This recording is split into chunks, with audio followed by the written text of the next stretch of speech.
Ok, hoy estamos concluyendo la serie de 3 domingos que hemos estado viendo estas últimas semanas, elegidos, formados y conectados. Y hoy hablamos de conectarnos.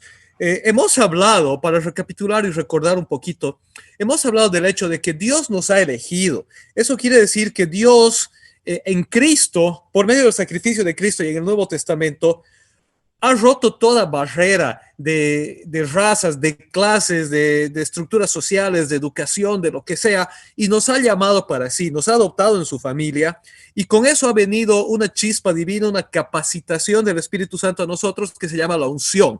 Entonces, todo aquel que es de Cristo, todo aquel que le ha puesto su fe a Jesucristo, ha sido elegido por Dios, ha sido capacitado por Dios, ha sido ungido por Dios y separado por Dios para hacer algo, para llevar adelante la obra que Dios le ha encomendado. Luego hemos visto que a pesar de que todos somos elegidos y para Dios somos todos iguales, dentro de la iglesia, dentro de su cuerpo, Dios ha escogido algunas personas para que le sirvan a la iglesia, para que le sirvan a su cuerpo. Y esos son los líderes dentro de la iglesia. Entonces, este liderazgo dentro de la iglesia que Dios ha escogido, él ha puesto ciertos requisitos para ellos. Y veíamos la anterior semana algunos de los requisitos espirituales, algunos de los requisitos de conocimiento, algunos de los requisitos ético-morales del liderazgo de la iglesia y cómo se debe escoger un líder a la iglesia y qué tipo de líder debes buscar en tu iglesia. Habíamos visto también que debido a estos requisitos que Dios pone, él ha puesto algunas pautas, algunas cláusulas de honra a estos líderes y hemos visto que estos líderes hay que respetarlos, hay que velar por ellos, hay que cuidarlos, la iglesia tiene que también devolverles amor a la vez que recibe amor de parte de ellos. Bueno, hoy llegamos a la tercera parte de esta serie, la parte final, que se llama Conectados. ¿Por qué conectados? Porque sabemos que Dios no nos ha llamado a vivir solitos, a llevar la vida del Evangelio, la vida de la fe solos. Esto lo hemos venido repitiendo desde hace mucho tiempo. Hace unas semanas hablábamos con el doctor Alfaro, un amigo nuestro de la página y de la iglesia, y él nos comentaba eso, que es una incoherencia decir yo soy cristiano y no soy parte de la iglesia. El cristiano, por definición, es parte de la iglesia. Sin embargo, una de las cuestiones que son más complicadas de entender y de manejar dentro de la iglesia y de este ser parte de la iglesia son dos cosas de las que vamos a hablar hoy y de cómo es cómo funciona esto de vivir conectados, entrelazados los unos con los otros.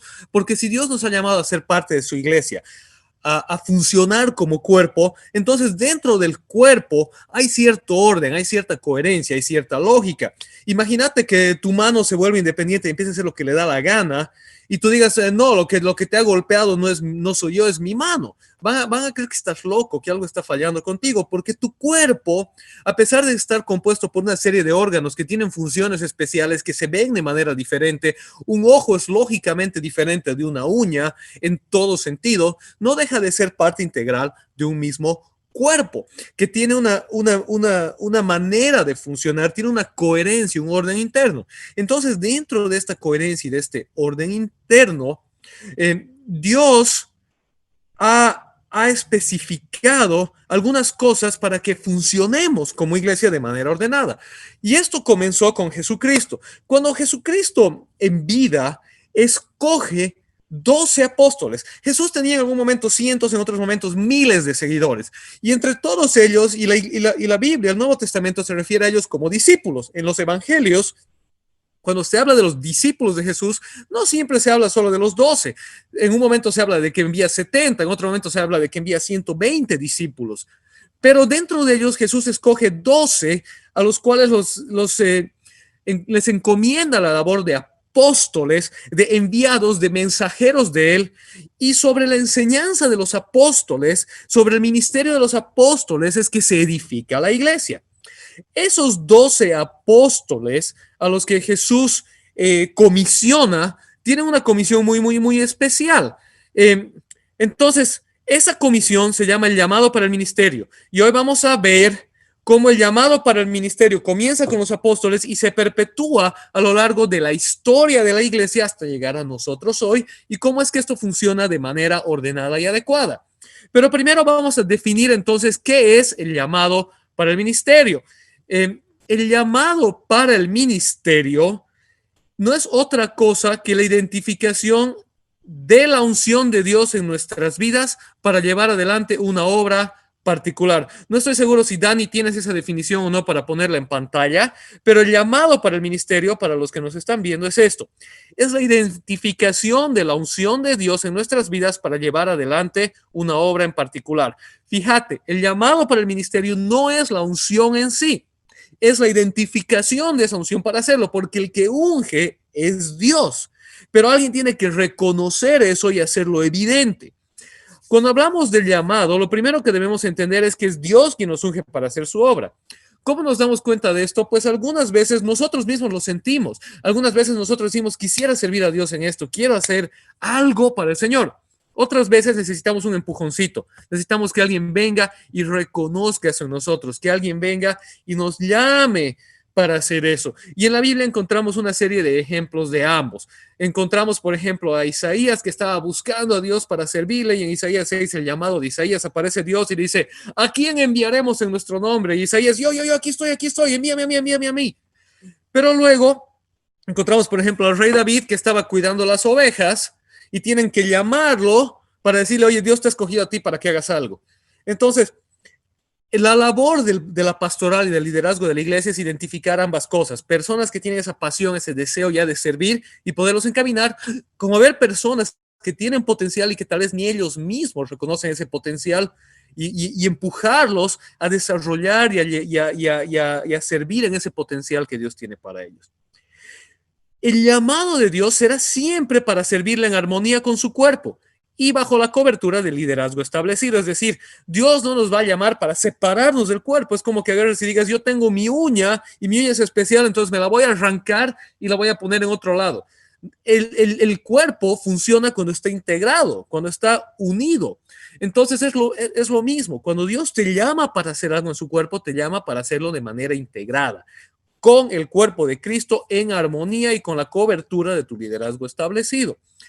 Ahora, hemos hablado en otros lugares que la iglesia evangélica, la iglesia protestante, no tiene un papa, porque cuando hablamos de liderazgo establecido, no estamos hablando de una estructura jerárquica en la que hay un vicario, un representante de Dios en la tierra y que a partir de esa persona baja hacia los demás Dios, porque el Espíritu Santo está en todos nosotros. La Biblia nos enseña que somos todos sacerdotes de Dios, como habíamos visto en el mensaje de hace 2 semanas. Pero cuando hablamos de liderazgo, hablamos de un liderazgo funcional, de un liderazgo de orden, no de un liderazgo que es superior o que es representante de Dios o intermediario entre Dios y tú, sino de personas más avanzadas, con más conocimiento, con más sabiduría, con más caminar en la fe, que reconocen en ti ese llamado de Dios y te encaminan, te ayudan a llevar a cabo aquello. Bueno, hablábamos de que esto comienza con los apóstoles. Jesús escoge a los 12 y los comisiona. Jesús asciende. Obviamente sabemos que Judas traiciona a Jesús. Entonces Judas ya no se cuenta entre los 12, quedan 11. Y ellos, al principio de la iglesia, en el mismo nacimiento de la iglesia, en Hechos capítulo 1, dicen, necesitamos a alguien que reemplace a Judas. Entonces, en Hechos capítulo 1, versículos 21 y 22, ellos ponen los requisitos de quién iba a ser. Y esta termina siendo Matías. ¿Quién iba a ser el reemplazante de Judas de tal manera que sigan existiendo el concilio de 12 apóstoles de aquellas épocas? Bueno, Hechos 1, 21 y 22 dice que esta persona tiene que ser un testigo de la resurrección, uno de los que nos acompañaban todo el tiempo que el Señor vivió entre nosotros, el Señor Jesús vivió entre nosotros, desde que Juan bautizaba hasta el día en que Jesús fue llevado de entre nosotros. Ahora, fíjate estos requisitos. Tiene que ser una persona que haya sido un testigo ocular de la resurrección de Cristo, que haya caminado con Cristo encarnado en la tierra desde el principio hasta el final del ministerio. Este es un requisito que lógicamente pues nadie más lo cumple. Solo lo cumplió un grupo muy selecto de personas, aquellos que Jesús escogió al principio de su ministerio, que estuvieron con él hasta el final del ministerio y que lo vieron ascender. Entonces, para que alguien sea contado entre los apóstoles, era un grupo único, un grupo especial, un grupo que había recibido la enseñanza de la boca de Jesucristo mismo. Cuando este grupo termina, ya no hay más este llamado, ya no existen más personas así, ya no existe nadie más que puede poner doctrina, ya no existe nadie más que puede ponerse a sí mismo como fundamento de la iglesia, porque ya no existe nadie que ha caminado con Jesús, que ha recibido la enseñanza de la boca misma de Jesús, que ha visto a Jesús ser crucificado y que ha visto a Jesús resucitar. Eso pasó hace 2000 años. Hay una sola excepción, que es el apóstol Pablo. Pablo hace una defensa de su ministerio diciendo: a mí me ha llamado Jesús mismo. Jesús resucitado se le aparece a Pablo y dice: te he escogido a ti para hacer algo especial, Pablo. Y Pablo cuenta que Jesús le enseñó la doctrina. Pablo cuenta que Jesús se lo llevó básicamente al cielo, le explicó el evangelio. Él dice: no sé si estaba soñando, no sé si estaba solo en espíritu, si realmente lo hice en cuerpo, no sé cómo fue que esto sucedió, pero Jesús me enseñó la doctrina, me enseñó, me dio su revelación y me hizo su apóstol. Pablo fue entonces comisionado por Jesucristo mismo, pero ojo, cuidado acá. Porque a pesar de que esta es la verdad de Pablo, nosotros leemos en la Biblia, primero, que Pablo fue donde los apóstoles, y en Gálatas nos cuenta que se encontró con Pedro y Jacobo, fue donde ellos para contarles lo que Jesús le había dicho. Y ellos encuentran armonía, encuentran que lo que Jesús le dijo a Pablo era exactamente lo que Jesús les había dicho a ellos. Y por eso reconocen el testimonio de Pablo y lo reconocen a Pablo como uno de ellos, como un apóstol. Y esto no sucede así nomás, porque a pesar de que Jesucristo mismo había llamado a Pablo, Pablo requiere esperar a que Ananías, un líder ya reconocido de la iglesia, vaya, y esto lo encuentra en Hechos 9, 17 al 19. No lo vamos a leer, pero pueden buscar todo el capítulo 9 de Hechos, la conversión de Pablo. Algunos dicen, paréntesis acá, una nota de interés. No es que Dios le cambie el nombre a Pablo de Saulo a Pablo, es que Saulo era su nombre hebreo y Pablo era su nombre griego. Eso era muy común en esas épocas. Cuando estaban en la región de Palestina usaban su nombre hebreo y cuando salían al exterior usaban su nombre griego. Como el ministerio de Pablo se llevó a cabo principalmente en Europa y Asia, entonces él usaba su nombre griego, de ahí Pablo. No es que deja de ser Saulo, sigue siendo Saulo, solo que ya no estaba trabajando entre los hebreos y por eso utiliza el nombre griego Pablo. Eso era muy común, entre paréntesis, pero bueno, el tema es que Jesús lo llama, le enseña la doctrina, lo deja ciego, si se acuerdan, y le dice: te vas a quedar aquí hasta que venga alguien a imponer manos sobre ti, a orar por ti. Vamos a hablar hoy sobre la imposición de manos, pero lo que sucede es que Pablo no podía autoconvocarse. Pablo primero necesita que venga un líder establecido de la iglesia, le imponga las manos y lo capacite y lo habilite formalmente para el ministerio. Ese es Ananías. Y más adelante, como ya mencionamos, Pablo va donde los apóstoles, se presenta ante ellos y los apóstoles lo reconocen como uno de ellos. Entonces, aún Pablo, a quien Jesucristo en persona se le apareció, quien Jesucristo en persona lo escogió, quien Jesucristo en persona le enseñó, requirió del reconocimiento formal de los apóstoles para ser establecido como líder y apóstol en la iglesia. Volvemos al punto. Aparte de los 12 originales, incluido Matías, no hay más esto, no hay más apóstoles, no hay más fundamentos de la iglesia, no hay más sobre quién edificar. Pablo entra y él por eso mismo dice: a mí me escogió al último Jesús. Pablo entra en esta categoría por una lección divina, única y especial, pero aún así necesita el reconocimiento que obviamente adquiere. Además de los 12 apóstoles y Pablo, no hay ningún registro bíblico, ningún indicio histórico, ni absolutamente nada de que Dios haya elegido más personas para ser testigos oculares de su resurrección. En el sentido no de que hayan visto resucitar, sino que Jesús los haya comisionado para ser quienes enseñaban en su nombre. A partir de allí se cumple lo que Jesús le dijo a Tomás en Juan 20:29.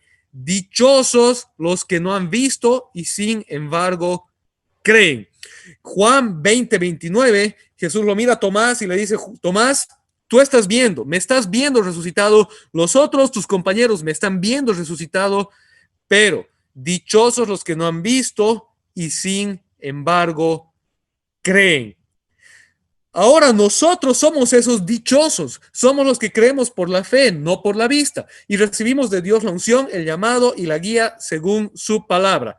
A partir de los apóstoles y de Pablo, el llamado y el liderazgo de la iglesia se lleva a cabo por medio de del reconocimiento del liderazgo y la imposición de manos. Ok, entonces aquí entramos a esto. Porque a veces se habla de imponer manos, imponer manos, imponer manos. Y en el Antiguo Testamento la imposición de manos se utilizaba por diferentes razones, pero si tú lees el Nuevo Testamento, te vas a dar cuenta que en el Nuevo Testamento la imposición de manos se utiliza exclusivamente para ungir, para reconocer a alguien como líder en la iglesia, para darle una comisión dentro de la iglesia. En Hechos 6 se reconocen a los primeros diáconos, los primeros servidores de la iglesia, los primeros ayudantes de los apóstoles, los primeros líderes de la iglesia que no eran apóstoles. ¿Y cómo se los reconoce? Hechos 6:6. Los presentaron a los apóstoles, quienes oraron y les impusieron las manos.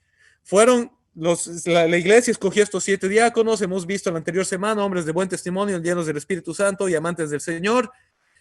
Los llevan donde los apóstoles dicen ellos son, y los apóstoles les imponen las manos como un acto de reconocimiento de su liderazgo, como una transferencia de autoridad.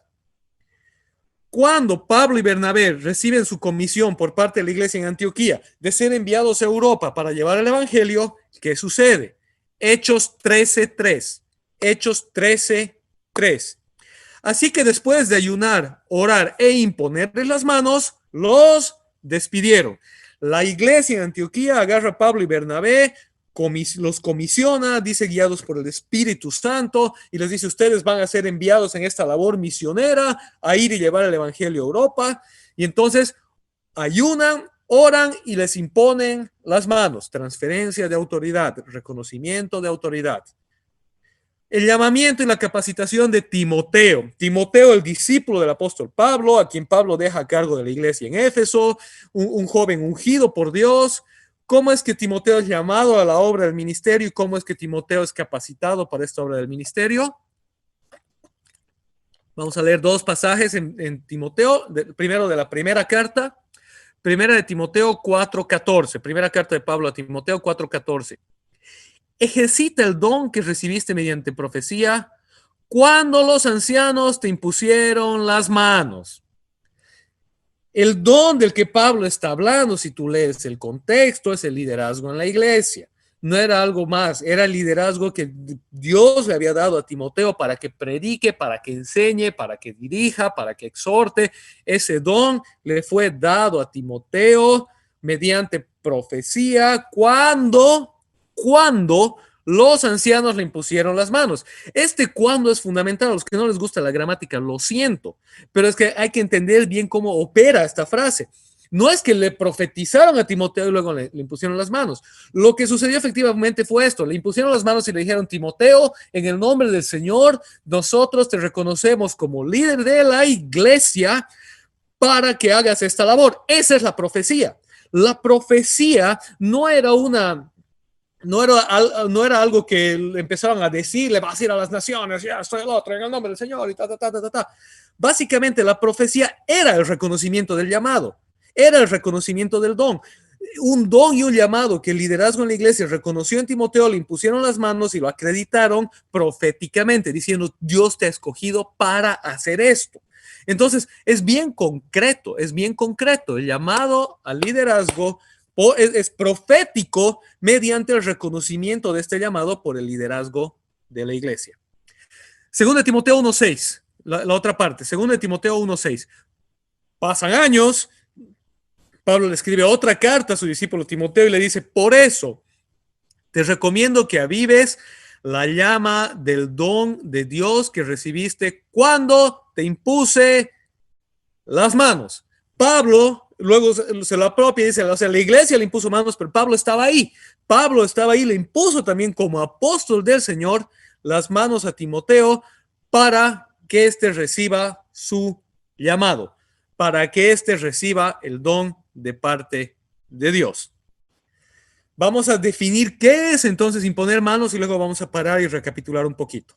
La imposición de manos por parte del presbiterio y ancianos es el medio simbólico por el cual el llamado de alguien es reconocido y éste es oficialmente habilitado para llevar adelante la obra del ministerio.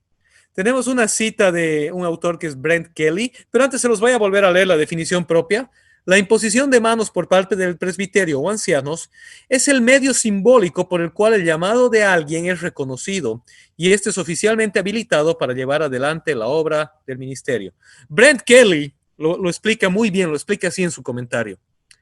Con la imposición de manos, la iglesia reconoce la comisión de Dios de un individuo y se identifica con la capacidad del Espíritu para la tarea del ministerio.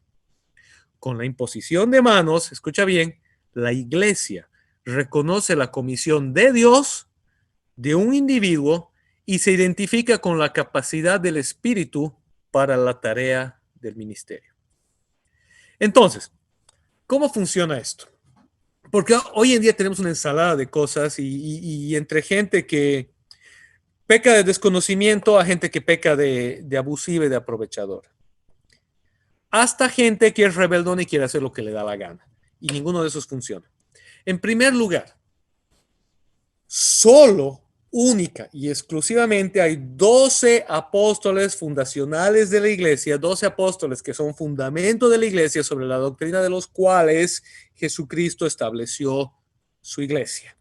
Esos 12 son los que Jesucristo en vida terrenal había comisionado. Número uno, grupo único, grupo especial, no hay más. Ese tipo de apóstoles manacancho no existen, no hay. Ok, hay un personaje único, especial, diferente por la soberanía de Dios, el apóstol Pablo. El apóstol Pablo es un intermedio. ¿Por qué? Porque como fundación de la iglesia, doctrinalmente, como aquel sobre quien Jesucristo establece la enseñanza de su iglesia, el apóstol Pablo es uno de los 12.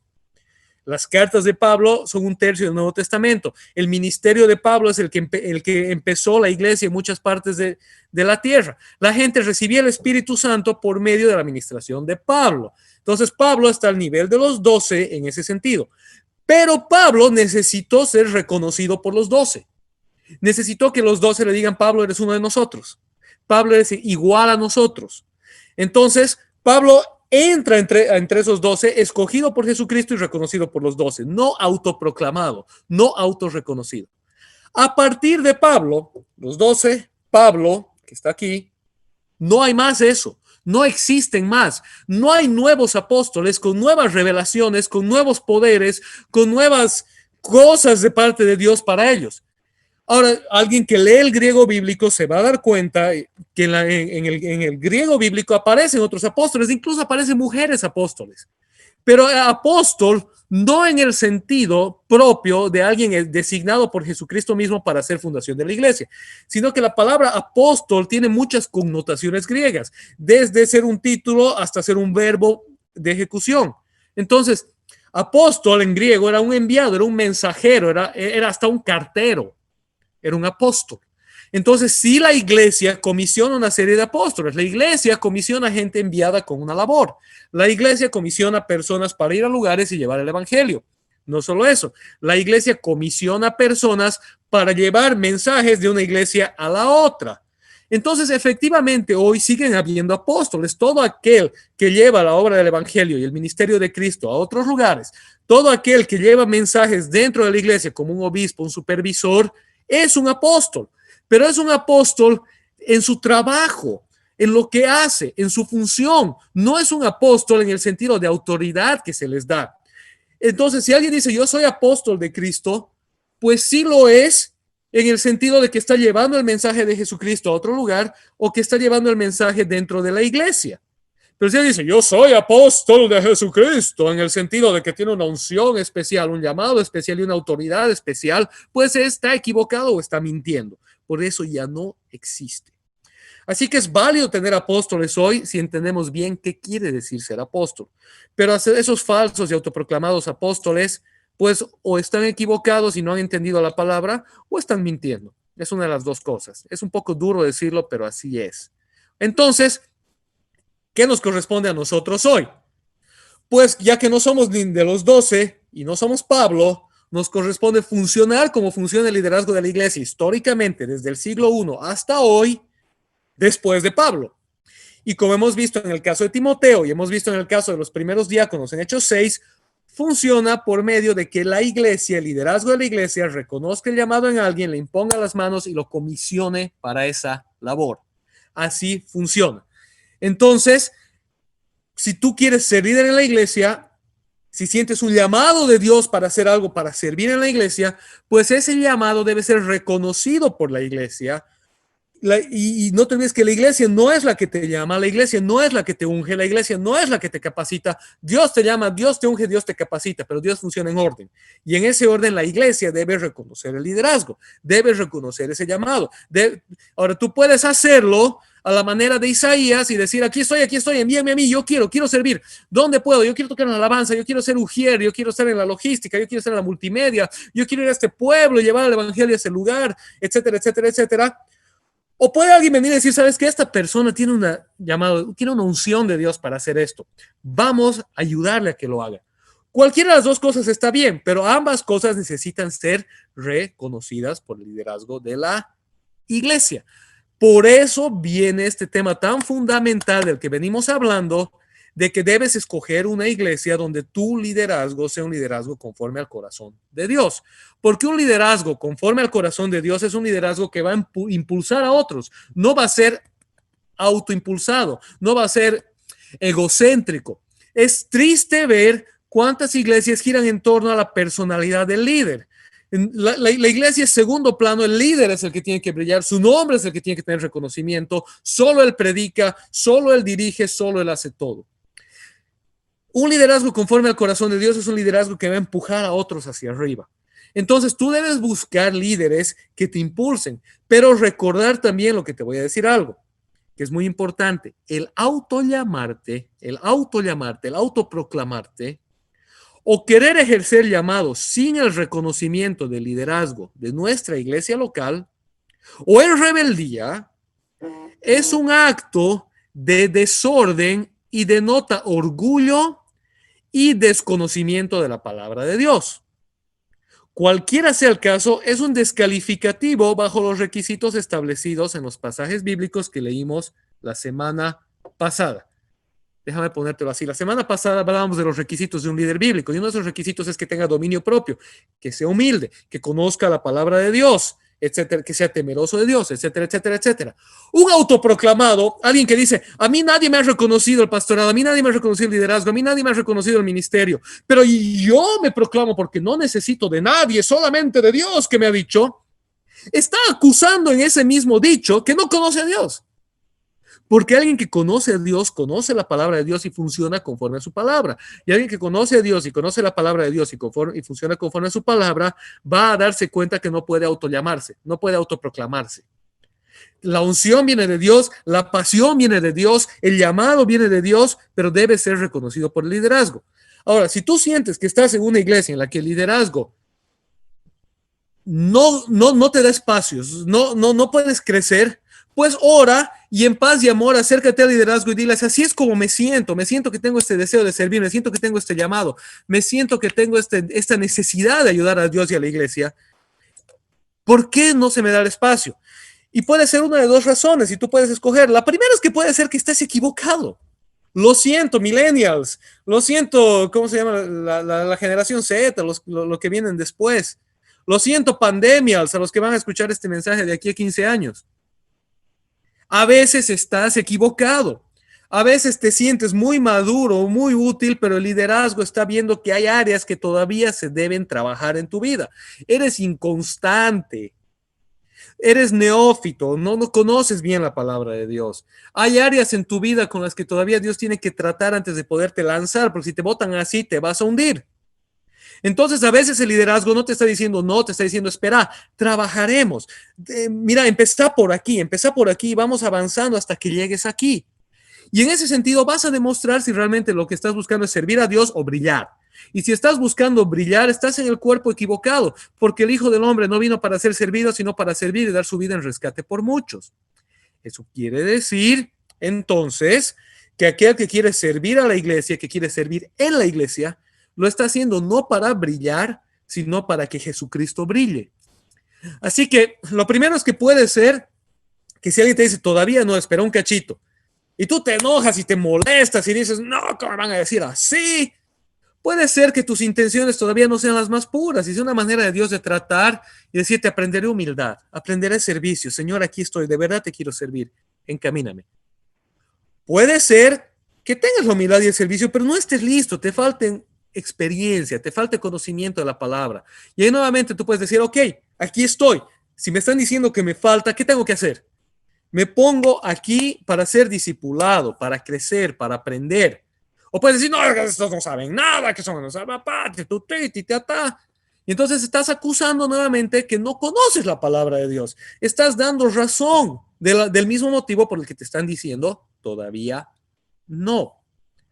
Esa es una de las causas por las que el liderazgo te puede decir, mira, vemos en ti el potencial, pero todavía no te vamos a reconocer ese llamado, porque te falta.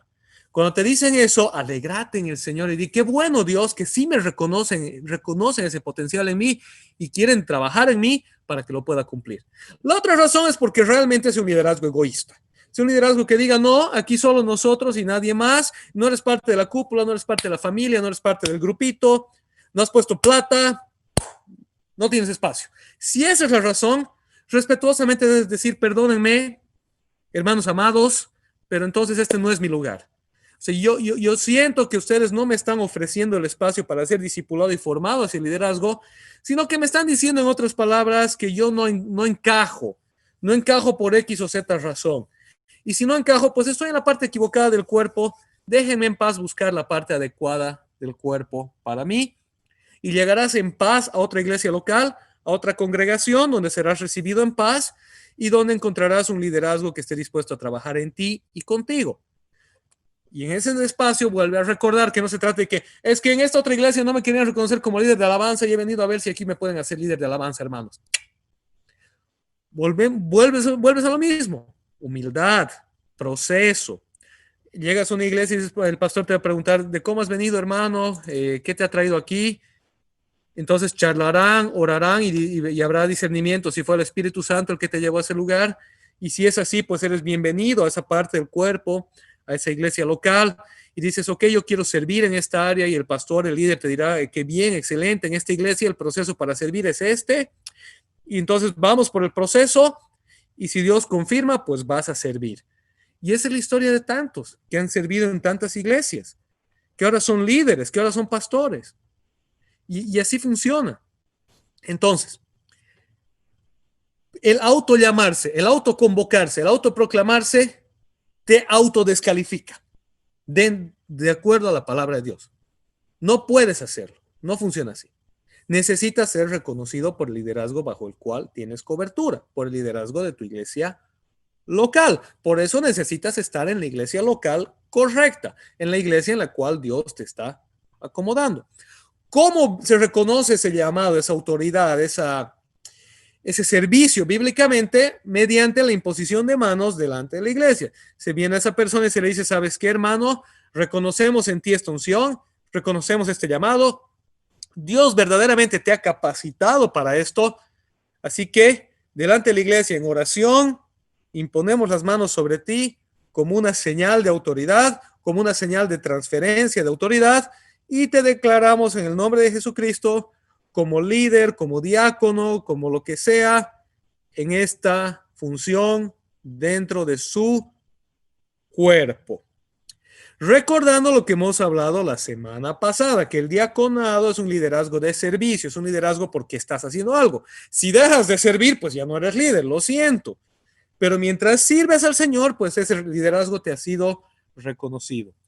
Recordando que la simbología funciona para hacer evidente algo que Dios ya hizo en lo espiritual. No es que el imponerte manos pasa algo místico, es que el imponerte manos es un acto simbólico de transferencia de autoridad y de reconocimiento a tu vida. Y recordando que, como leíamos la semana pasada, el diácono, el líder, debe ser puesto a prueba. Una vez que te has reconocido ese llamado, pues debe ser puesto a prueba. Y si pruebas ser idóneo para eso, tu liderazgo es reafirmado y continuo. Pero hay algunos que después de que reciben el llamado, se vuelven Dr. Jekyll y Mr. Hyde, ¿no?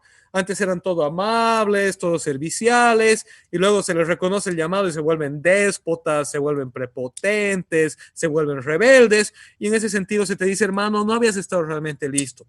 Daremos un pasito al costado y seguiremos trabajando en esta área. Por favor, porque el liderazgo es más servicio, es más autoridad, pero es más servicio. Bueno, todo esto lo hemos hablado para que entendamos y tengamos evidente dentro de la palabra de Dios cómo es que la iglesia debe reconocer líderes y cómo es que alguien que tiene el deseo de servir a Dios debe buscar ese reconocimiento. No es autoproclamarse, no es autollamarse, no es hacerlo a los rebeldes, no es algo que se puede hacer solitos. Dios nos ha llamado a funcionar en cuerpo. Dios nos ha llamado a funcionar en cuerpo y hacerlo de manera ordenada. Y todo esto, ¿de qué nos sirve? Pues nos sirve para definir la otra cosa de la que hoy vamos a hablar hoy. Vivir bajo cobertura. Vivir bajo cobertura. La cobertura espiritual nos la da el Señor. Jesucristo nos cubre con su Espíritu Santo, nos cubre con su unción, Él nos capacita, Él nos hace parte de su cuerpo. Sin embargo, volvemos a insistir, dentro de esta tierra, Dios ha establecido un orden en su iglesia. ¿Qué quiere decir vivir bajo cobertura? Viene del hecho de que cuando tú estás descubierto, estás a merced de las inclemencias de afuera. Si empieza a granizar, a llover, si hace un viento fuerte y tú estás afuera en la calle, pues te va a golpear, te va a golpear. Pero si tú entras a tu techo, si tú entras a tu casa, estás cubierto, estás protegido de aquello que te quiere ensuciar, mojar o dañar. Estás en mayor seguridad. La vida bajo cobertura es esa vida de estar en seguridad, de estar protegido de las inclemencias del tiempo, de las inclemencias del mundo, de los ataques del enemigo. El enemigo va a atacar, el mundo va a atacar, pero tú estás protegido bajo cobertura. La única cobertura real y capaz de protegernos es la de Dios, la de Jesucristo, la de la fe en Jesucristo y la operación del Espíritu Santo. Pero necesitamos dentro de la iglesia, dentro del cuerpo de Cristo, tener personas que están orando por nosotros, que nos están guiando, que nos están exhortando, que nos están enseñando, que nos están corrigiendo, que nos están instruyendo, etcétera, etcétera, etcétera, que nos están protegiendo. Eso es vivir bajo cobertura. Necesitamos tener casa. No podemos ser cristianos callejeros, deambulantes. Necesitamos tener casa, hogar. Cuando dices eres cristiano, la siguiente pregunta debería ser, ¿cuál es tu casa? ¿Cuál es tu hogar? Es que yo no creo en la iglesia organizada, hermano. Es que a mí eso del pastorado y la enseñanza no va mucho conmigo. Yo prefiero escuchar las bachatas cristianas de Juan Luis Guerra y escuchar a Cash Luna en Guatemala y con eso estoy servido. Estás equivocado, desconoces la palabra de Dios, estás actuando como un niño. No tiene nada de malo escuchar las bachatas cristianas de Juan Luis Guerra, a mí me encantan. No me gusta mucho Cash Luna, pero bueno, lo puedes escuchar también. Pero necesitas casa, necesitas un hogar, necesitas un techo, una persona que está ahí contigo, una comunidad que camina contigo, que te toca, con quien puedes hablar. En este tiempo de distanciamiento social no te toca, pero te sumea, te whatsappea. Personas que están ahí, que te conocen, que le pueden hablar a tu vida, que saben qué te llamas. Te cuento que ni Juan Luis Guerra ni Cash Luna saben qué te llamas. Y nunca van a saber, no porque seas más o menos, sino porque no estás en su iglesia. No eres parte de su comunidad real, eres parte de una comunidad virtual ficticia. Necesitamos ser parte de una comunidad real, tener casa. Es como el adolescente rebeldón que se enoja con sus papás y se va y dice, mi tío sería mejor papá o el papá de mi amigo sería mejor papá. Y después de 2 meses rapidito se da cuenta que no había sido así, porque tu papá te ama como nadie te ama. Por mucho que el otro parezca muy bonito, no te ama igual. Tu casa, tu iglesia local, tu familia cercana, inmediata, espiritual, son aquellos que te aman de verdad, que te conocen, que oran por ti, que te escuchan tus llantos, que te cuentan que te escuchan cuando te has peleado con tu chico, etcétera, etcétera, etcétera. Necesitas una casa. Hebreos 13:17 nos cuenta un poco al respecto y nos dice lo siguiente. Hebreos 13:17. Obedezcan a sus dirigentes y sométanse a ellos, pues cuidan de ustedes como quienes tienen que rendir cuentas. Obedézcanlos a fin de que ellos cumplan su tarea con alegría y sin quejarse, pues el quejarse no les trae ningún provecho. Dani, si me puedes ayudar dejando el versículo un ratito en la pantalla, no lo quites, por favor, porque tengan el versículo en mente y vamos a un poco desglosar este pasaje bíblico, lo vamos a abrir este pasaje bíblico. Lo primero es que en el griego bíblico, en el griego de este pasaje bíblico, tenemos dos órdenes imperativas. Obedezcan y sométanse son dos verbos imperativos de mandato. En el griego el imperativo tiene varias funciones y en este caso es un imperativo de mandato. ¿Qué quiere decir que es un imperativo de mandato? Que es algo enfático que se espera que hagas. Es algo que se te está diciendo fuertemente, hazlo. Un imperativo de mandato es, por ejemplo, cuando un niño está haciendo un berrinche y la mamá le dice silencio. Ese es un imperativo de mandato. El imperativo de mandato requiere que la otra persona lo acate. Puede o no acatarlo, pero la expectativa de quien lo da es que lo acate. Cuando tu hijo está haciendo un berrinche y le dices silencio, lo estás haciendo con la expectativa de que te obedezca, no con la expectativa de que te desobedezca. Es su decisión obedecer o no, pero si desobedece se está constituyendo en rebelde. Si obedece, se está constituyendo, valga la redundancia, en obediente. Está haciendo algo positivo. Entonces, cuando tenemos un imperativo de mandato que dice obedezcan y sométanse, Dios está diciendo, espero que hagan esto. Mi expectativa hacia ustedes es que lo hagan. Ahora, pueden escoger hacerlo o no, pero el hacerlo los hace obedientes, el no hacerlo los hace rebeldes. Obedezcan y sométanse a sus dirigentes. La palabra dirigentes aquí en la Reina, en la NBI, la Reina Valera lo traduce como pastores, porque eso es un esfuerzo que hace la Reina Valera para tratar de darle un poquito de fuerza eclesial, pero realmente la palabra geomai, que es la palabra griega que aquí se usa, y creo que ahora sí, Dani, tenemos la palabra griega, no sé, no estoy seguro, pero si puedes colocarla. La palabra geomai literalmente quiere decir los que lideran o dirigen.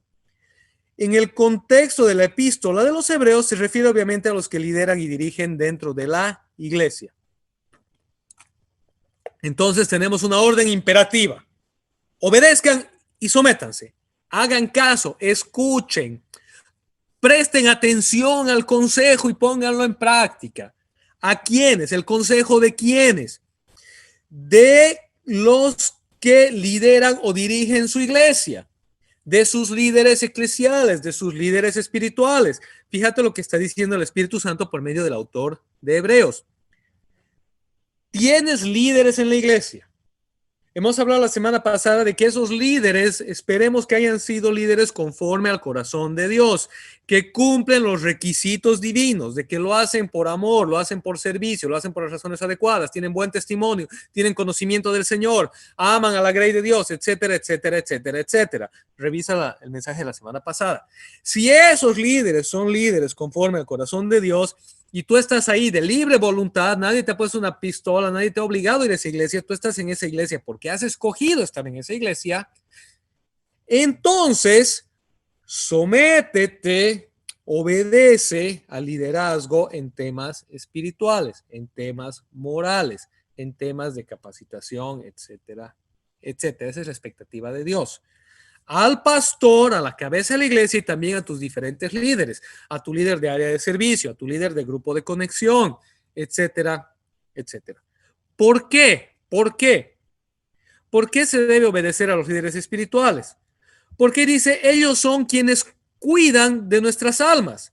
Ellos son quienes cuidan de nuestras almas. Literalmente, el griego aquí está diciendo que ellos son quienes vigilan de tal manera de buscar nuestro bienestar. La labor del pastor y del líder es velar por ti para buscar tu bienestar. Cuando el pastor y el líder no te corrige, cuando el pastor y el líder no te exhorta, cuando el pastor y el líder no te enseña, no está cumpliendo esta labor. Pero el pastor y el líder tiene esta labor de velar por tu alma. Fíjate, no dice velar por tus caprichos, no dice escucharte todas tus quejas, dice velar por tu alma, velar por tu bienestar espiritual, velar que estés en el camino del Señor, velar que no estés viviendo una vida de pecado, que no estés viviendo una vida de error, que no estés camino a la perdición, a la confusión, que no estés camino a la tristeza. Velar por tu alma con el objetivo de que tengas todo bienestar. Cuando el pastor y el líder está velando por tu alma con el objetivo de que tengas todo bienestar, entonces te va a aconsejar, va a orar por ti, te va a escuchar, te va a guiar, te va a exhortar, te va a corregir, etcétera, etcétera. Y la Biblia, Dios, espera que tu respuesta sea obediencia, sea sujeción. Recuerda que ahí mismo dice que ellos pasarán cuentas de las maneras que cuidan de nosotros. Nuestros líderes pasarán cuentas por nosotros, pasarán cuentas de cómo nos han cuidado. A Dios. Y por eso también dice, para que cuando lo hagan felices y sin quejarse. No seas esa persona de quien tu pastor totalmente todos los días le dice a Dios, Señor, ¿por qué me lo has dado? Señor, quita este aguijón de mi carne. ¿Sabes? Que tus líderes pasen cuentas de ti felices, agradecidos, diciendo, Dios, gracias por esta persona que te ama, que te busca, que tiene luchas, que tiene problemas como todos nosotros, pero que está ahí, que escucha el consejo, que se somete a tu palabra, que te ama de todo corazón y ama a tu cuerpo. Gracias. Y que no sea, Señor, ¿qué hacemos con esta persona? Porque nos has mandado a amarle y le amamos y oramos por ellos, pero no aprende, no escucha, es rebelde y contumaz, es testarudo. ¿Qué hacemos? Que tus líderes pasen cuentas de ti con alegría, con gozo, que vayan delante de Dios y digan, Señor, aquí está mi trabajo con esta persona que me diste a pastorear. Gracias. Y no digan, Señor, aquí está mi trabajo con esta persona que me diste a pastorear, pero oveja no era, Señor. Era lo que quieres, era comadreja, pero no era oveja. Entonces, ¿cuál es el llamado de vivir bajo cobertura? ¿Cuál es el llamado de vivir bajo cobertura? Es ese llamado de obediencia al liderazgo, de sujeción al liderazgo, en virtud de que el liderazgo cuida por mí y va a pasar cuentas de mi vida.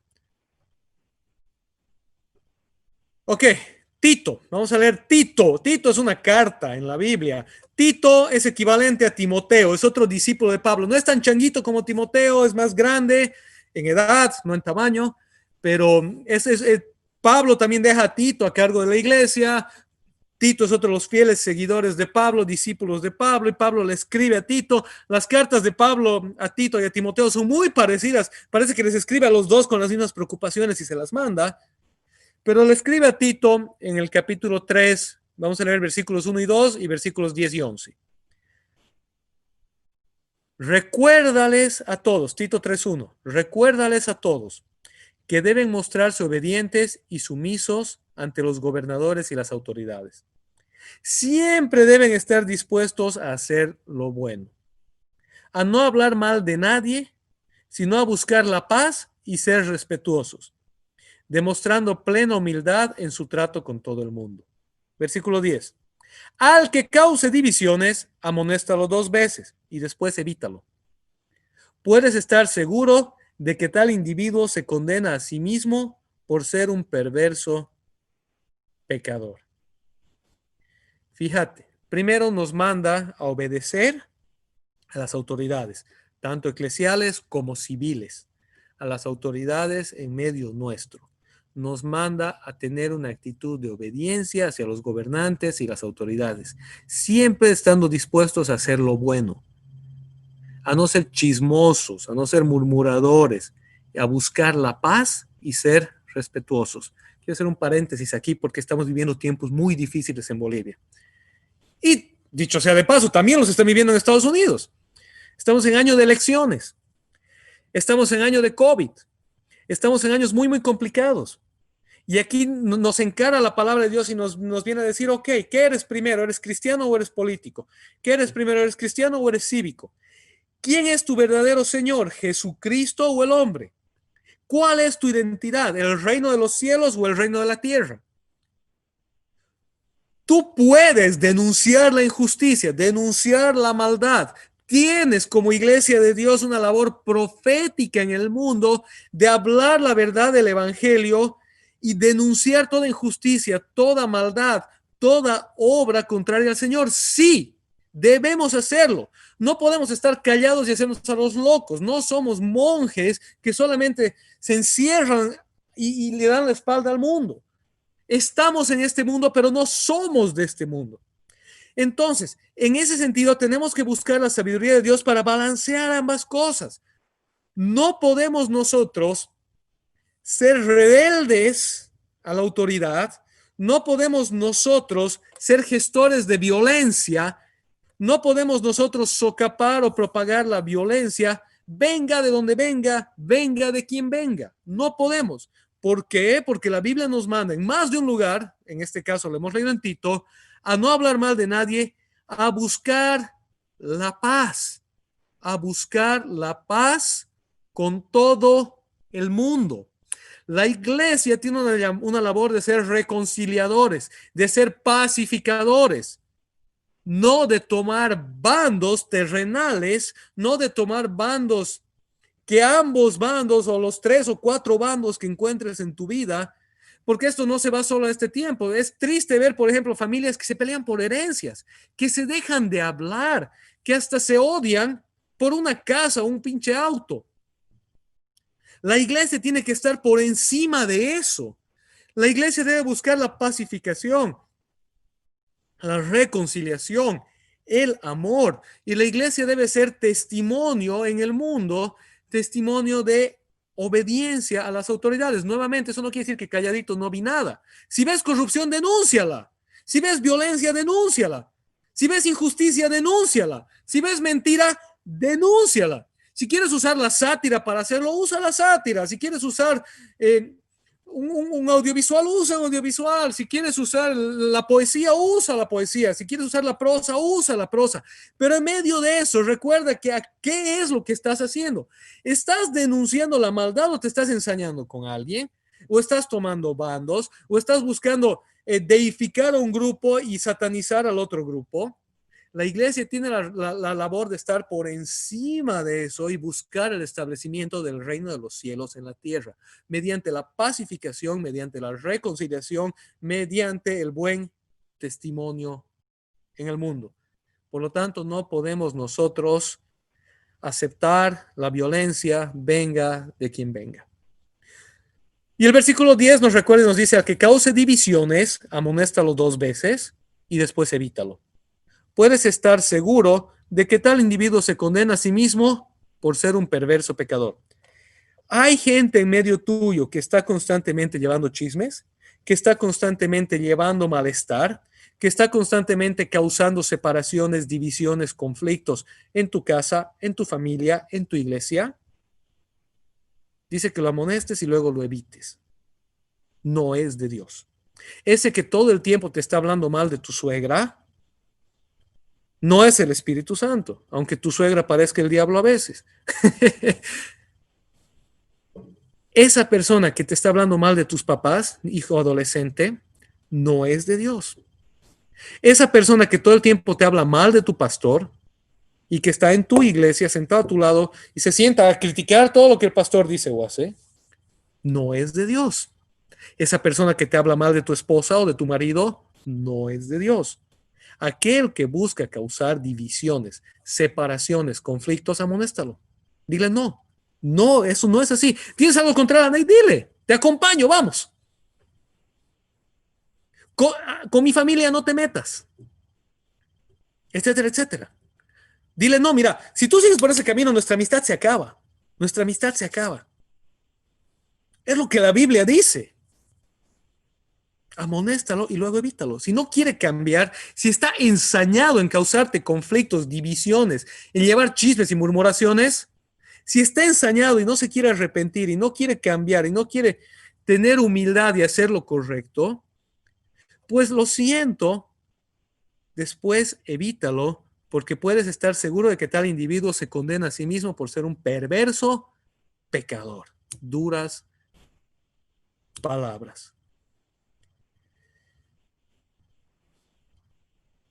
Hay un pasaje, todo esto nos lleva a otra cosa, de la que hablaba hace un momento.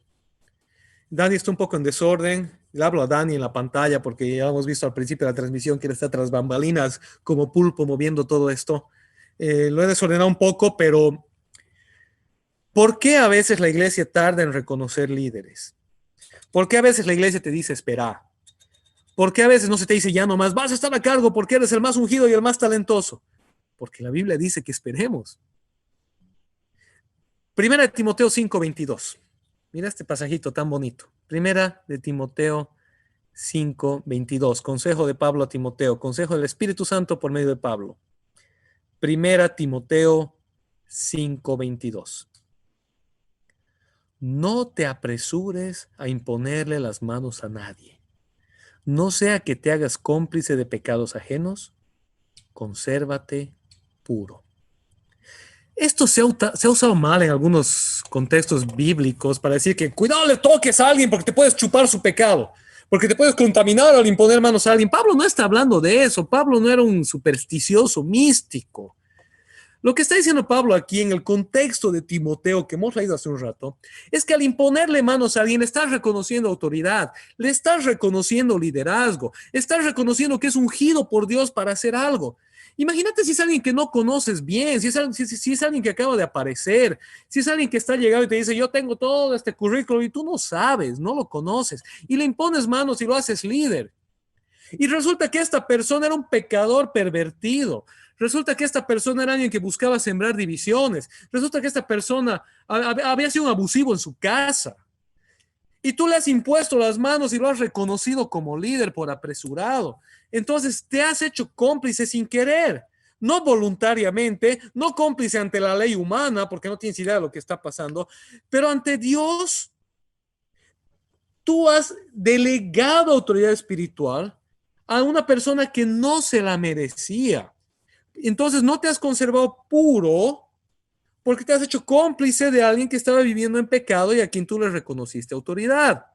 ¿Qué hacer en esos casos, iglesias? Arrepentirnos, decir, Señor, perdón, nos equivocamos, realmente vimos mal y entendimos mal y tuvimos mal discernimiento, tuvimos miopía espiritual con esta persona y echarse para atrás y decir la verdad, iglesia, perdónennos. Esta persona aparentaba espiritualidad, aparentaba servicio y amor a Dios, pero lamentablemente no fue así. Por lo tanto, le hemos retirado del liderazgo y está en un proceso de sanación en su vida. ¿Sabes, hermano? Puede sonar muy duro, puede sonar muy feo, pero el pecado tiene consecuencias. Si bien la misericordia de Dios está para todos y Dios nos perdona y nos limpia, las acciones tienen consecuencias. Y si tú vas y engañas a tu esposa y luego dices, no, es que no digan a nadie, por favor, yo soy líder en la iglesia, yo estoy dirigiendo y guiando a otros y me estoy poniendo como ejemplo en esto, y entonces no le digan a nadie de que yo había vivido una doble vida. Estás pidiendo a la iglesia que se haga cómplice de tu doble vida. Ahora, aquí hay que por eso diferenciar entre quién es un líder y la función de un líder y quién es una persona en la iglesia que está en el trayecto de caminar con el Señor. Hermano, si tú estás llegando a la iglesia, llega a la iglesia con libertad, llega a la iglesia como puedas, y si tienes problemas en tu hogar, el lugar más seguro para ti debe ser tu iglesia. La iglesia no puede andar en eso de llamar a la gente adelante a que confiese sus pecados y humillarlos. No se trata de eso. Aquí estamos hablando de gente que se ha puesto como ejemplo de otros. Entonces son dos cosas diferentes. Quiero que me entiendas bien. Un líder, como hemos visto la semana pasada, tiene otro tipo de requisitos delante de Dios y por eso es que la iglesia debe tardarse en reconocer líderes. Y por eso es que cuando un líder no es que comete un error, no es que se le salió el carácter una vez, sino que empieza a llevar un estilo de vida de pecado, un estilo de vida contrario a la palabra de Dios, pues ese líder debe ser confrontado y de ser probado esto, pues debe ser apartado y se debe decir a la iglesia por qué, porque lo correcto es no hacerse cómplices de aquello. ¿Sí? Así es, y no hay pecado en pedir perdón. Es decir, nos equivocamos, pensamos que esta persona era así, pero hemos dado cuenta que era así. No podemos encubrir, socapar pecados, mucho menos en los líderes. el trato para el líder es más rígido porque la expectativa para el líder es más alta. En todo caso, hemos hablado de vivir bajo cobertura, en orden con el cuerpo de Cristo hoy. Hemos hablado bastante. Déjame recapitular un poquito, por favor, y vamos a ir cerrando. Hemos hablado en primer lugar hoy de que no hay autoconvocados en el cuerpo de Cristo, no hay autollamados, no hay autorreconocidos, Dios funciona en orden. ¿Cómo se reconoce a alguien en el cuerpo de Cristo? Cuando se ve que cumple con los requisitos bíblicos, cuando se ve que cumple con lo que Dios dice de cómo es un líder, de cómo debe ser un líder, lo que hemos visto la anterior semana. Cuando esa persona cumple con dichos requisitos, pues el liderazgo de la iglesia, por medio de la imposición pública de las manos delante de la iglesia, le reconoce esa autoridad, le reconoce ese llamado, le reconoce ese servicio y esta persona comienza a servir. Es probada por un tiempo y luego es confirmada. Y ese liderazgo, esa unción continúan mientras la persona siga sirviendo al Señor. Si este líder, esta persona, se aparta de Dios, cae en pecado, lo que sea, debe ser removido de dicha función. Si después se enteran que esta persona vivió una doble vida, pues debe ser retirada de dicha función. El liderazgo debe ser reconocido por la iglesia local. Hemos visto que dentro de eso, si tú tienes un deseo, una pasión de servir a Dios, te acerques a tus líderes, es buena cosa y hables con ellos. Puede ser que tus líderes los reconozcan y te digan sí, puede ser que te digan falta todavía. Necesitas crecer un poco más, necesitas trabajar en estas áreas. La Biblia dice que seamos lentos en imponer las manos, que no nos apresuremos en eso. Tú puedes tener la humildad de decir, sí, Señor, trabajen conmigo, quiero crecer. O tú puedes ser rebelde y decir no y enojarte y autodescalificarte. Si en tu iglesia te están diciendo espera por razones válidas, pues espera. Si te están diciendo espera por razones que tú consideras inválidas, pues eres libre de en paz buscar otro lugar. Pero cuando llegues al otro lugar, a la otra partecita del cuerpo de Cristo, recuerda que debes llegar en paz y que no esperes que te digan de una vez, sí, adelante, ungido del Señor. Debes pasar el proceso adecuado en el lugar al que vayas. Hemos visto que esto se llama vivir bajo cobertura. Vivir bajo cobertura es vivir dentro de la casa, es vivir bajo una seguridad de que hay personas que están orando por ti, que están cuidando de tu vida, que te están enseñando, que te están apoyando, que te están encaminando, que te están cuidando, que te están ayudando. Al vivir bajo cobertura, ya que los líderes de tu iglesia tienen la labor de velar por tu alma y por el bienestar de tu ser y van a pasar cuentas a Dios de aquello, entonces tienes la tarea tú de obedecer y someterte al consejo de estas personas, a los procesos, a la enseñanza, etcétera, etcétera, etcétera. Es la expectativa de Dios que no seas rebelde. Si eres rebeldón, pues no esperes bendición de parte de Dios. Sométete a las autoridades y obedéceles. Hemos visto también en Tito que esto también Pablo nos llama hacia el mundo, hacia afuera. Nos manda a obedecer a las autoridades, a someternos a las autoridades, a buscar la paz con todo el mundo. Eso no quiere decir que boquita cerrada, no podemos decir nada. Sí tenemos una voz profética, una voz de denuncia, una voz de búsqueda de justicia, pero tenemos que hacerlo a la manera de Jesucristo, a la manera de Dios, a la manera de los profetas, buscando el bien, buscando la justicia y no favoreciendo a grupos humanos, sino por encima de los grupos humanos, estableciendo el reino de Dios en la tierra. Habiendo dicho todo esto, la última pregunta del día de hoy: ¿cuándo no obedecer? ¿Cuándo puedo desobedecer? Antes, perdón, un último punto que me olvidaba en la recapitulación: aquel que te lleva a la división no es de Dios, aquel que te lleva a la división, confróntalo, y si no te escucha, pues debes apartarte de esa persona. Obviamente no quiere decir que le dejes de hablar, que seas malcriado con esa persona, simplemente que tú sepas poner límites, decir, mira, en este tema no te voy a escuchar, si quieres que seamos amigos, lo cortas ahí, no te voy a escuchar hablar mal de mi esposa, no te voy a escuchar hablar mal de mi familia, no te voy a escuchar hablar mal de la iglesia, si lo estás haciendo con el afán de chisme, con el afán de maldad, si tienes preguntas sinceras, pregunta. Si eres un ateo que de verdad quieres saber acerca de la iglesia, aunque no quieras saber acerca de Cristo, pero tienes preguntas válidas, responde las preguntas válidas, presenta defensa de tu fe. Pero si es alguien que lo que quiere es ensañarte, que tiene malas intenciones, pues dice hay que le cortes, que le digas, no, este no es mi camino no es el camino de la división, no es el camino del conflicto, es el camino de la paz, es el camino de la verdad, es el camino de la integridad. Bueno, ¿cuándo no obedecer? En el libro de los Hechos encontramos una regla de cuándo se puede desobedecer. Hechos 4:19. Pedro y Juan son llevados ante el concilio de los judíos. No se olviden que Pedro y Juan también eran judíos, pero habían creído en Jesucristo. Y estos les dicen que se callen, que no prediquen más el evangelio, que no prediquen más a Jesucristo, que este concilio era la autoridad social, la autoridad civil, la autoridad religiosa de la nación, y que ellos decían que se callen, que dejen de hablar lo que estaban hablando y que si no los iban a azotar.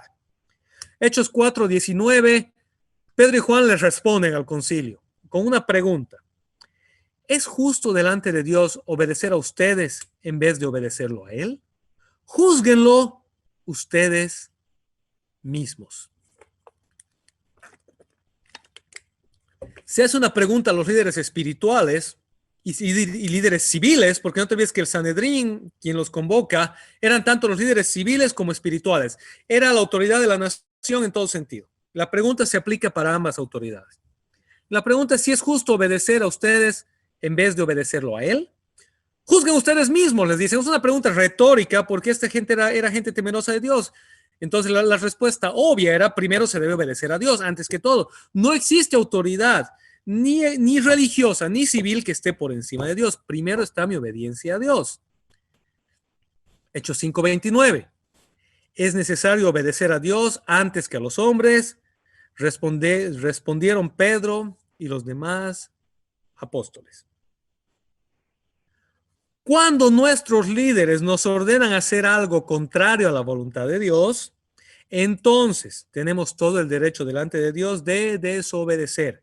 Pero si tomamos en cuenta todo lo que hemos venido hablando durante este tiempo, la expectativa más obvia y lo más probable es que nuestros líderes no nos estén diciendo que hagamos algo contrario a la voluntad de Dios, sino que tal vez nosotros estamos malinterpretando algo. Es por esto la gran necesidad e importancia de buscar una buena iglesia en la que el liderazgo sea temeroso de Dios y sujeto a Dios. Te lo pongo así.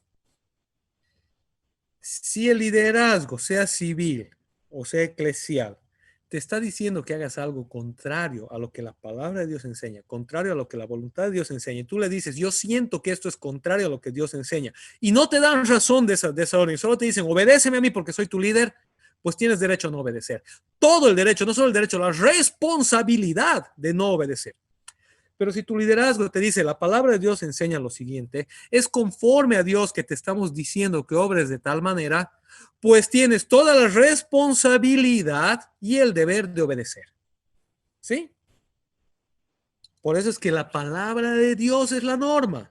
No lo que el hombre dice, aunque te venga un profeta o un falso apóstol y te diga, es que yo soy el ungido de Dios y el Señor me ha mostrado en revelación divina que tú, hermano amado, bla, bla, bla, bla, bla, bla, bla. Tu respuesta es, ¿dónde dice la Biblia? ¿Dónde dice la Biblia? A mí háblame con la palabra de Dios porque yo tengo el Espíritu Santo igual que tú. Los dos delante de Dios somos iguales. Somos iguales.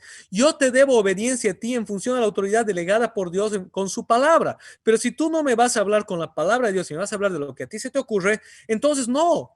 No, porque a mí el Espíritu no me ha dicho. A ti te habrá dicho, pero a mí no. Y yo necesito confirmación del Espíritu. Si la persona viene con la palabra de Dios y dice, hermano, estás viviendo equivocadamente conforme a la palabra de Dios porque el Señor en su palabra nos enseña esto, entonces tienes la responsabilidad de obedecer, la responsabilidad de sujetarte. Autoridades de la iglesia, así funciona. Así funciona. Por eso la necesidad de que busques una iglesia donde se te enseñe la palabra de Dios y no la última revelación del ungido divino, que puede haber sido cualquier cosa. La palabra de Dios gobierna por medio de la vivificación del Espíritu Santo y la exaltación de Jesucristo y del Padre. ¿Ok? En la iglesia funciona así. Cuando te hablan y te instruyen con la palabra, obediencia. Si te hablan de cualquier cosa que no está en la palabra, tienes derecho a cuestionar, a pedir que se te hable conforme a la palabra. Y si no es así, pues tienes derecho a decir, no, no me someto a esto porque no está en la palabra. Ok. Autoridades civiles, mismo. Si las leyes de la nación no te obligan a hacer nada que vaya en contra de Dios, pues debes obedecerlas por muy ridículas que te parezcan. Ahora, en democracia tienes derecho a sufragar, tienes derecho a reclamar, tienes derecho a presentar diferentes instancias. pero debemos obedecer la ley. Ahora, si viene una ley y dice impone, por ejemplo, nosotros somos cristianos, y si una ley dice a partir de mañana, la chaya y la coa son por ley normadas y todo negocio debe coar y chayar, entonces eso es para mí una afrenta a Dios, pues yo creo en el único Señor, el único Dios, uno en tres personas, Padre, Hijo y Espíritu Santo. Y yo no puedo adorar otras imágenes, yo no puedo adorar otros dioses, ni puedo rendir pleitesía a nadie más que a mi Dios. Entonces esa ley, delante de Dios eres justificado al desobedecerla. Porque va en contra de la palabra de Dios, va en contra de la libertad de Dios y te hace objeto y presa de una falsa fe. Pero si la ley no está en contra de la palabra de Dios, entonces debes obedecerla. Es lo que la palabra de Dios nos enseña. Ok, hemos hablado entonces de elegidos, capacitados, conectados. ¿Cómo vivimos en conexión entonces? Vivimos en armonía los unos con los otros, sirviendo al Señor bajo la cobertura de un liderazgo establecido, siendo reconocidos en el llamado por ese mismo liderazgo conforme a lo que la palabra de Dios nos enseña, obedeciendo a la palabra de Dios, enseñar a nosotros por medio del liderazgo eclesial y obedeciendo a las autoridades civiles, buscando la pacificación, amando al Señor, amando al prójimo, y en eso caminando en limpia conciencia delante de Dios. Espero que haya sido de bendición. Hemos hablado muchísimo hoy día. Les animo a que repitan, lo vuelvan a ver el mensaje. Va a estar en YouTube el viernes para que puedan tomar apuntes, fijarse cosas que tal vez se les han pasado por alto. Es un mensaje muy, muy importante, muy necesario hoy. Y de verdad espero que les haya bendecido, que tengan todos una hermosa, hermosa y bendecida semana. Que Dios los cuide, que Dios cuide a sus familias. Tenemos un mensaje más de parte de Dianita antes de irnos, así que conmigo hasta la próxima. Vean el mensaje de Diana. Nos vemos. Que Dios los bendiga. Muchas gracias.